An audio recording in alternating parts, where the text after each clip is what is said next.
سنن ابی داؤد میں اور مسند احمد کے اندر کئی ایک حدیث ہے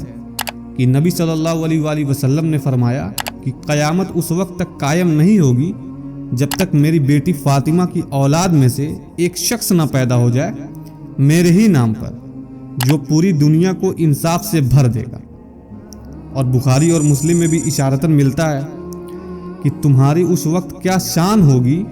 کہ جب عیسیٰ ابن مریم تم میں اتریں گے، صلیب کو توڑ دیں گے، خنزیر کو قتل کر دیں گے اور جزیہ کو موقوف کر دیں گے،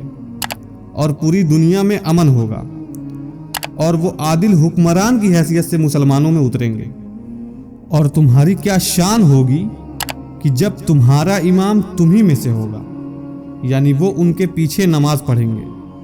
اور حدیث ہے کہ وہ تمہیں اللہ کی کتاب اور تمہارے نبی کی سنت کے مطابق چلوائیں گے،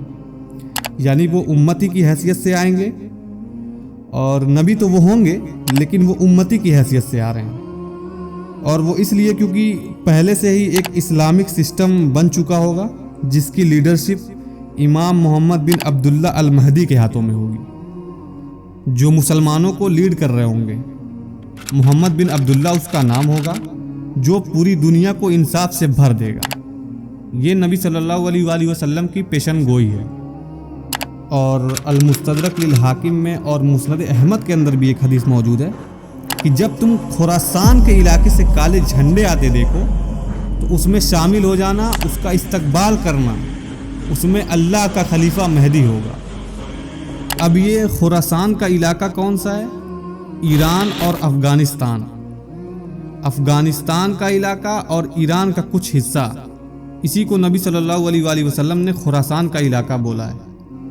تو جب تم خراسان کی طرف سے کالے جھنڈے کی فوج آتے دیکھو تو اس میں شامل ہو جانا، اس میں اللہ کا خلیفہ مہدی ہوگا۔ اب امام مہدی کو اللہ تعالیٰ نے کچھ ایکسٹرا پاور دی ہوگی، اور ان کی رسالت سے پوری دنیا میں انصاف آ جائے گا، اور ان کا نام محمد صلی اللہ علیہ وآلہ وسلم کے نام پہ ہوگا، محمد بن عبداللہ المہدی۔ اور سنن ابن ماجہ میں حدیث ہے کہ نبی صلی اللہ علیہ وآلہ وسلم نے فرمایا کہ مہدی اہل بیت سے ہوگا، اور اللہ تعالیٰ اسے ایک رات میں درست فرمائے گا، یعنی ایک رات میں کچھ ان کے ساتھ ایسا معاملہ ہوگا جو وہ ایک ایکسٹرا آرڈنری پرسنالٹی ہو جائیں گے۔ اب دیکھیے، مہدی کا مطلب ہوتا ہے کہ ہدایت یافتہ رہنا، تو ان کا نام تو محمد ہوگا، لیکن مہدی یعنی ہدایت اور امن پھیلانے وہ آئیں گے، اسی لیے ان کو مہدی بھی کہا جاتا ہے علیہ السلام۔ اور امام مہدی کے حکومت میں ہی دجال کا ظہور ہوگا۔ یہ دجال اس وقت بھی دنیا کے اندر موجود ہے، کیونکہ صحیح مسلم کی ایک روایت کو ہم لوگ اگنور نہیں کر سکتے کہ تمیم داری ایک صحابی ہیں رضی اللہ تعالیٰ عنہ، انہوں نے کہا کہ ہم لوگ سمندری سفر کر رہے تھے اور طوفان کی وجہ سے کئی دن تک سمندر میں ہم لوگ بھٹکتے رہے، اور کئی دن بھٹکنے کے بعد ہم ایک ٹاپو پہ پہنچے۔ تو وہ ایک ٹاپو پہ گئے تو انہوں نے ایک موٹے اور گھنے بالوں والا ایک جاندار ملا۔ سبسکرائب